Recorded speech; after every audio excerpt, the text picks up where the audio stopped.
Yung mga magulang mong dating malakas ay unti-unti mo nang nakikitang napapagod. Yung dating ikaw ang inaalagaan ngayon ay gusto mo nang ikaw naman ang mag-alaga.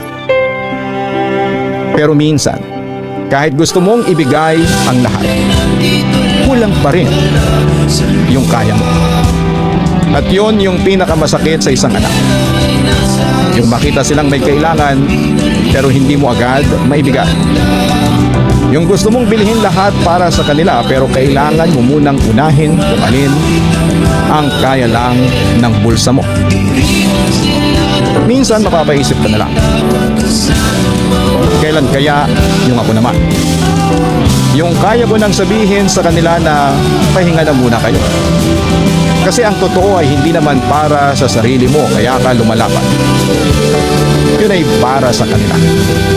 Para masuklian kahit papaano lahat ng sakripisyong ginawa nila nung ikaw naman yung walang maibigay.